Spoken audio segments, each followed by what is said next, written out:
Kapolri Jenderal Idam Aziz segera mengubah seragam Satpam menjadi warna coklat menyerupai polisi yang juga disertai kepangkatannya. Tujuannya untuk menambah pergelaran fungsi kepolisian di tengah masyarakat, kemudian mendekatkan hubungan emosional antara polisi dengan Satpam dan juga untuk memuliakan profesi Satpam. Ya, tapi di sisi lain, Andro, ada sebuah statement dari Yayasan Lembaga Bantuan Hukum atau YLBHI yang menilai rencana ini berpotensi memunculkan penyelewengan kekuasaan yang besar. Akan ada kelompok-kelompok yang diberi legitimasi oleh kepolisian yang seolah-olah memiliki kewenangan yang melebihi elemen masyarakat lainnya. Untuk membahasnya, pemirsa, telah bergabung bersama kami sejumlah narasumber, yaitu ada Kabag Penum Divisi Humas Polri, Kombes Pol Ahmad Ramadan, kemudian juga ada anggota DPR RI, Pak Arsul Sani, kemudian ada pemerhati hukum dan HAM, Bang Haris Hashar, dan Ketua Yayasan Lembaga Bantuan Hukum Indonesia, Mbak Aswinawati sudah bergabung bersama kami, dan juga ada Ketua Umum Asosiasi Profesi Satpam Indonesia, Bapak Aziz Said.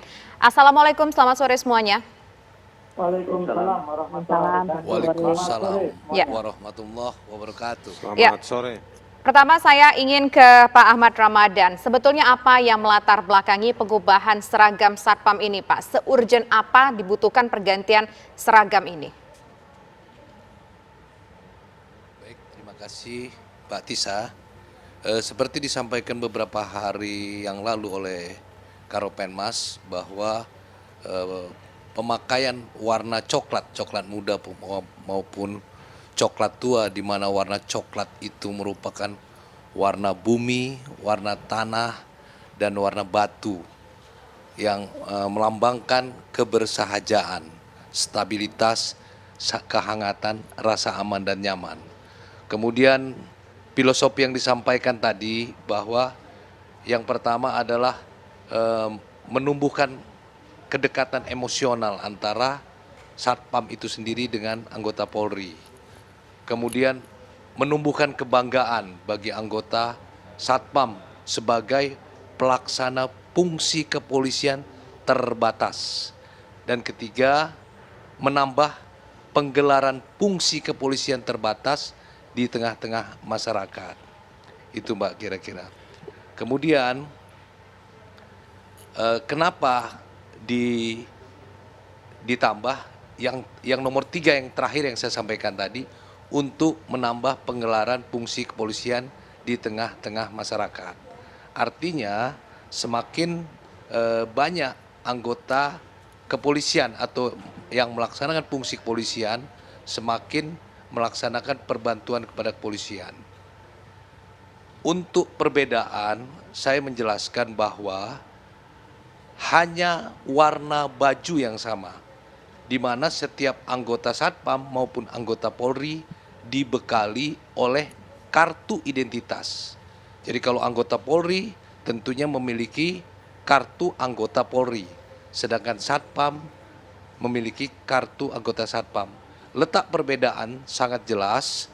Kalau anggota Polri di saku kiri atas jelas tertulis Polri, sedangkan baju Satpam tertulis Satpam. Kemudian Satpam melaksanakan tugas sesuai dengan tempat tugasnya. Saya misalkan Satpam di sebuah bank tertentu, maka di bahunya akan tertulis misalnya di bank A atau bank B. Itu letak berbedanya. Kemudian anggota Polri memiliki pangkat, sedangkan Satpam juga memiliki pangkat. Anggota Polri pangkatnya mulai dari Tamtama, Bintara, Perwira Pertama, Perwira Menengah, dan Polri. Sedangkan Satpam pangkatnya hanya 3, manajer, supervisor, dan pelaksana. Dan bentuk pangkatnya pun berbeda. Jadi jelas dari pakaian tersebut dapat terlihat mana yang anggota Polri dan mana yang anggota Satpam. Dan peran tugas anggota Polri hanya melaksanakan fungsi kepolisian terbatas. Sementara itu dulu Mbak. Baik Pak Ahmad Ramadan, kita tanggapi dulu dari DPR RI. Pak Arsul Sani, seperti apa Anda melihatnya? Tadi sudah dijabarkan dengan spesifik tujuan-tujuannya, diantaranya ingin menambah pergelaran fungsi kepolisian di tengah masyarakat, Pak Arsul Sani. Ya, begini.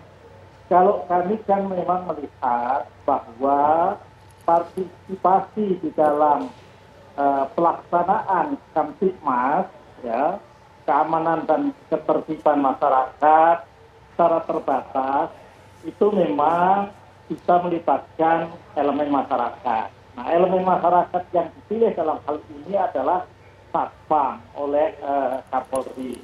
Tentu kami akan melihat dulu bagaimana kemudian dampak dari katakanlah perubahan pakaian seragam ini. Ada tidak kemudian terjadi misuse, penyalahgunaan, ya, kewenangan atau tidak. Kami tentu di DPR tidak bisa menilai berdasarkan prasangka, berdasarkan concern. Meskipun kami ya menghormati tentu kalau ada suara-suara dari elemen masyarakat. Itu kan sebagai sebuah peringatan agar jangan sampai perubahan dari pakaian seragam ini kemudian menimbulkan penyalahgunaan kewenangan oleh teman-teman kita Satpam. Yang saya yakin itu tidak akan terjadi. Oke, baik. Kita sekarang ingin berdengar suara dari Bang Haris Azhar. Kalau misalnya melihat soal rencana pergantian seragam Satpam ini, bagaimana komentar Anda?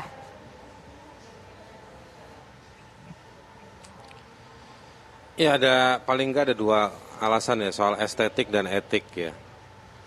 Kalau dari estetik, dari penjelasannya warna tanah, ya mungkin ini solusi untuk menjawab masalah banyak tanahnya masyarakat, tanahnya rakyat yang sudah diambil oleh investor, pengusaha, oleh negara. Jadi memang rakyat itu kehilangan kesempatan sekarang untuk melihat tanah, melihat warna coklat. Jadi diganti dengan diperbanyaknya warna coklat tersebut gitu. Nah, menurut saya ini konyol kalau misalnya hanya mengganti alasan seragamnya Satpam dengan warna coklat. Yang penting diperbaiki dari Satpam itu kualitasnya, skillnya, kapasitasnya. Apa yang terjawab jika dia diganti dengan warna coklat? Ini pertanyaan etisnya. Gitu. Nah, needs, kebutuhan Satpam di masyarakat itu apa? Itu harusnya negara berkontribusi di situ. Kok malah hanya sekedar mengganti seragam? Lalu pertanyaan berikutnya, duitnya dari mana? Kalau duitnya dari negara lagi, lah katanya sekarang orang semua lagi harus rebudgeting untuk COVID. Kok ini malah kepolisian mau mengagendakan merubah seragam? Apa diserahkan kepada masyarakat? Berarti nanti masyarakat disuruh patungan lagi untuk tujuan mempolisikan masyarakat. Ini menurut saya idenya hanya untuk nakut-nakutin masyarakat bahwa polisi ada di mana-mana. Karena warna coklat itu identik dengan polisi. Kita kan suka ngobrol begitu. Di situ ada siapa tuh? Ada si coklat, maksudnya ada si polisi. Gitu. Nah, itu kan bahasa-bahasa yang ada di jalanan. Nah, sekarang ini mau diperbanyak. Jadi mau bermain pada kalau dalam filsafat itu ada namanya signified dan signifier. Ya kan, penanda warna. Warna itu salah satunya penanda. Nah, ini yang mau dipakai, dilihat dari jauh bahwa ada si coklat, bingung nanti. Kalau hanya membedakan kepangkatan yang ada dalam bahu, nggak bisa. Gitu. Kalau pakai pendekatan hukum humaniter, itu syaratnya orang yang bisa ditembak gitu ya, dalam peserta perang itu, salah satunya menggunakan seragam atau logo yang bisa dikenali dari jauh. Nah, dari jauh ini kita sih nggak dalam situasi perang, cuman dalam hal-hal tertentu kita perlu melakukan penanda-penanda kehadiran polisi. Jangan nanti di saat-saat tertentu kita butuh polisi hadir, terus kita lihat dari jauh, oh udah ada yang si coklat itu, ternyata itu Satpam. Karena yang urusan remeh-temeh, ya yang kecil-kecil ya, itu soal nama, tulisan Satpam apa dia polisi, itu kan nggak kelihatan dari jauh. Jadi menurut saya ide ini tidak valid, tidak penting, tidak ada urgensinya, tidak ada kebutuhannya. Saya pikir kita masih punya banyak urusan lain bagaimana untuk memperkuat polisi dan juga memperkuat Satpam itu sendiri. Terima kasih. Ini perlu dijawab langsung oleh Pak Ahmad Ramadan. Sesaat lagi pemirsa, kami nanti akan juga melibatkan YLBHI dan juga dari Asosiasi Satpam. Tetaplah bersama kami di Kabar Petang.